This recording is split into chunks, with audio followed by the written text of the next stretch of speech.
Hola, bienvenido a Economía Real, un programa desarrollado por YED Escuela de Negocios y YEMOL TV para ayudarlos a sus finanzas personales. En este capítulo hablaremos sobre la inestabilidad bursátil afectada principalmente por la crisis europea, para lo cual me encuentro en compañía de Gustavo Castro. ¿Cómo está, Gustavo? Muy bien, ¿y tú, Alejandro? Muy bien, muchas gracias. Gracias por acompañarnos. Bueno, vamos a nota de respaldo y posteriormente entramos en materia. La política y la economía van de la mano. En el mundo el escenario político ha cambiado y actualmente la constante inestabilidad bursátil de los países europeos de todas formas ha afectado a las diversas naciones que mantienen intercambios económicos en la zona euro. Y claramente la incertidumbre existente en los mercados afectados aún sigue latente y muchos se preguntan cuándo llegará la tranquilidad para los inversionistas y los consumidores. Chile no se escapa a la incertidumbre internacional. ¿Será que es necesario que tomemos medidas para prevenir una posible crisis? ¿Cómo se posiciona Chile frente a esta situación y qué indicadores debemos considerar? Gustavo, bueno, lo primero que es importante para empezar a generar un poco de tranquilidad respecto a los mercados, hay que decir que efectivamente la economía mundial se mueve en tres grandes pilares, ¿no? Descansa en tres grandes pilares. Por un lado, el desarrollo de la economía norteamericana, tenemos Asia principalmente concentrado en China y Japón, y finalmente donde está y donde se empiezan a inculcar las principales dudas, los principales temores de los inversionistas, que es la zona euro. Por ende, vemos que hay un nivel importante de inestabilidad, principalmente acarreado por el cambio del escenario político que se ha figurado que se ha ido configurando durante los últimos 3 semanas, cuando sale, ¿no es cierto?, el presidente Hollande en desmedro de Sarkozy y por ende Merkel, que tenía un bloque, ¿no es cierto?, franco-germano, con el cual pedían medidas de austeridad a la economía que estaban peligrando entre la zona euro. Se perdió ese piso político y Hollande, en vez de generar y promover la austeridad, está por otro lado en forma paralela, pidiendo que la única forma de salir de la crisis es haciendo consumo, generando movimiento en la economía. Por ende, ¿cuáles son las expectativas que tenemos que esperar frente a este escenario tan complejo, principalmente desde un punto de vista económico y también político? Alejandro, primero es interesante dejar en claro a la gente de que los mercados se mueven por expectativas, ¿ya? Los mercados reaccionan a los anuncios y no a las acciones, en términos generales, en todas partes del mundo. Correcto. La última semana hemos tenido una inestabilidad, una incertidumbre en los mercados bastante alta, ¿ya? Una incertidumbre o inestabilidad que viene desde ya la crisis subprime, incluso un poco antes. El año 2006, cuando se cerró en China. Exactamente, los mercados son muy volátiles o están muy volátiles en este minuto y esa inestabilidad se ha arrastrado hasta el día de hoy con lo que es la crisis en la zona euro. En la zona euro particularmente está el problema de Grecia y el problema de España, que han acarreado sus volatilidades o sus inseguridades a otros mercados como por ejemplo los de los commodities, cobre y petróleo cayendo por niveles que no se veían hace bastantes meses. Todo eso son indicadores de expectativas nuevamente de un desaceleramiento en el crecimiento económico mundial. Y paralelamente también tenemos el tema, ¿cierto?, del dólar, ¿no? Exactamente, impulsado en parte también por quienes creen de que China no va a mantener los crecimientos que ha mantenido o las tasas de crecimiento que ha mantenido hasta ahora.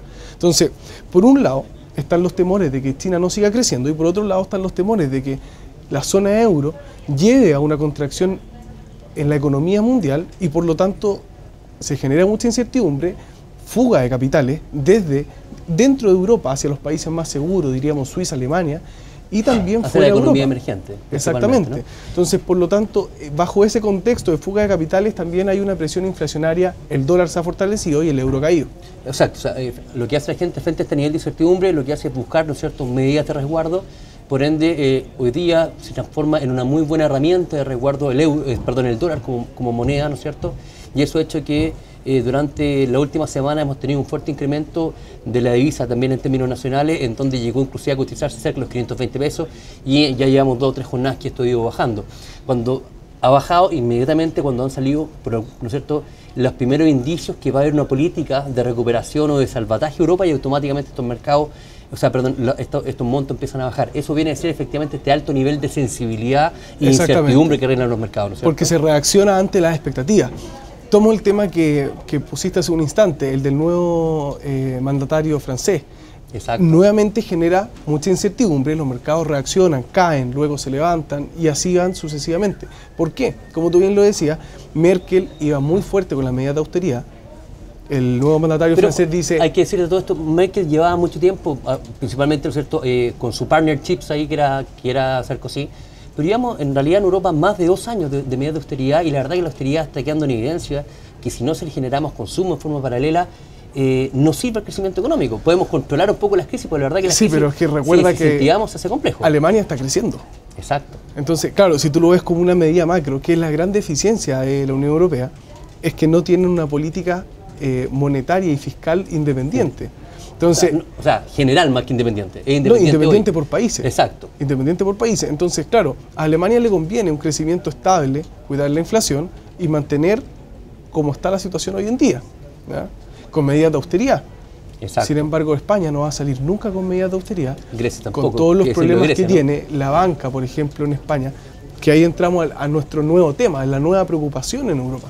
Entonces, ¿qué es lo que sucede hoy en día? España, la banca española está endeudada en 264.000 millones de euros del Banco Central Europeo. Ya salió también al rescate el gobierno, el propio gobierno español, rescatando el cuarto banco más importante, que es Bankia, que salió a rescatarlo hace un poco más de una semana, y también Mariano Rajoy, el presidente español, que además también ha dado un mensaje muy errático a los mercados diciendo que España, la banca española no va a requerir salvataje, cuando todos los indicadores, inclusive ayer el mismo presidente del Banco Santander, que es el señor Botín, salió diciendo que efectivamente la banca europea iba a requerir, la banca española iba a requerir un salvataje internacional. Entonces se genera ¿no es cierto?, este escenario bastante complejo, que a mí en particular, Gustavo, lo que me viene a preocupar y en general lo que llama poderosamente la atención es que la semana pasada en Chile se habló de una comisión anticrisis, en donde se tiende, considero que excesivamente a preocupar a la población.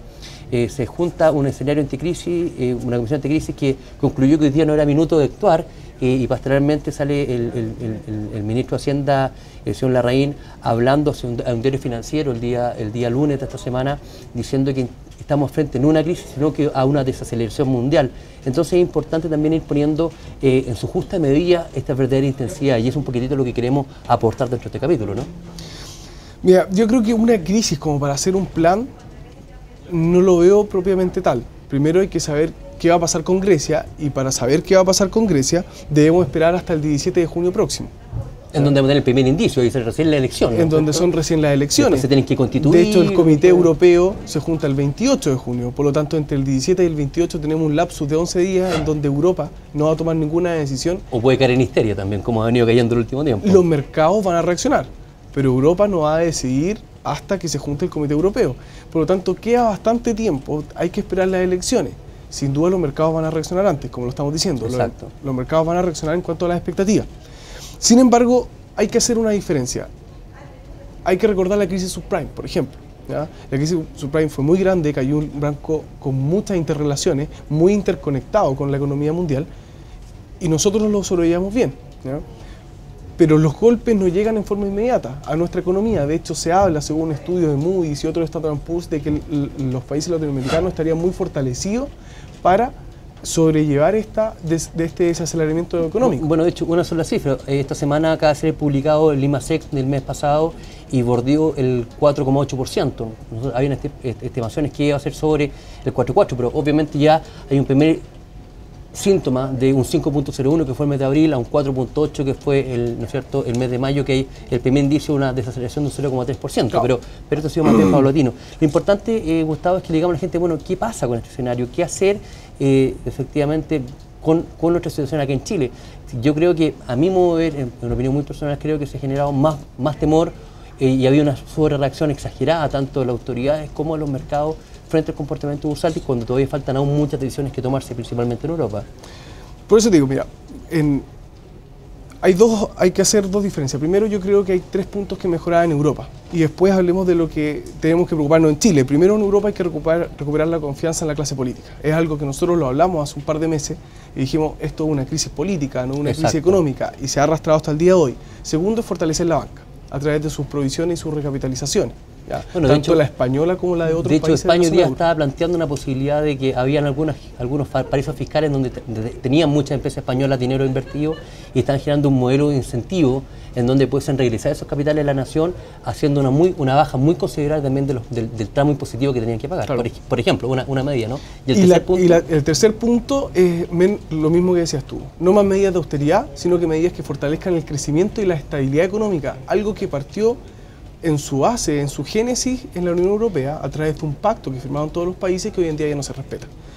Volviendo a sus raíces de cuando comenzó la zona euro a operar con el euro, y además hay que decirle a la gente, de toda Europa son tan solo 17 naciones las que están exactamente. ahí, ¿no? Entonces, volviendo a esa génesis, y además estas dos medidas de fortalecer la banca y recuperar la confianza de la clase política, yo creo que Europa podría salir de esta situación sin mayores problemas, sin sacar a Grecia y no haciendo una intervención tan profunda en España. Las consecuencias en Chile, a mi parecer hay que tener cuidado, todavía no hablamos de consecuencias, hay que esperar qué es lo que va a suceder con Grecia. La primera consecuencia en economía real son las exportaciones. ¿Ya? Chile exporta un 5,2% del PIB a la Unión Europea, por lo tanto ahí va a haber sin duda un proceso contractivo. Exactamente. Se va a contraer la y recuerden que la contracción es más rápida, exacto, que la expansión, por lo tanto hay que tener cuidado. Como segundo punto, la alta volatilidad en los mercados y el tipo de cambio. ¿Ya? Lo mismo que acabamos de hablar y que estamos hablando. Y como tercer punto, que es donde hay que tener cuidado, es recordar que nuestros bancos, tenemos bancos españoles muy grandes, ¿ya? Y esos bancos son los quienes le están financiando a las empresas.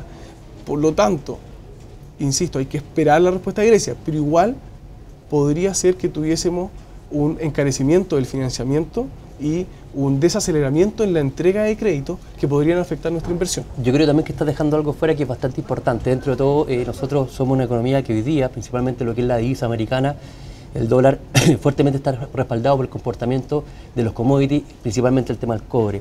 Y dentro de todo hay que decir a la gente que si bien el cobre ha bajado, ha tenido una baja bastante importante, inferior a cifras que no se veían desde diciembre o noviembre del año pasado, si bien eso ha pasado, también hay que decir que el cobre, versus si lo comparamos inclusive con el commodity muy importante como es el petróleo, también se ha defendido bastante bien, ¿eh? Entonces, mientras no bajemos de los $3, los $3.80, todavía no queda mucho que preocuparse. Yo creo que también estos son efectos que se deberían estar viendo en el mediano y corto plazo. Bueno, Gustavo, agradecemos tu presencia y esperamos que esta información les sirva para tomar decisiones en la economía real y bueno, estar tranquilos que todavía no sabemos qué va a pasar todavía con los mercados internacionales, que va a seguir en tapete durante los próximos meses. Gustavo, nuevamente muchas gracias y a ustedes los esperamos en la próxima oportunidad. Que estén muy bien.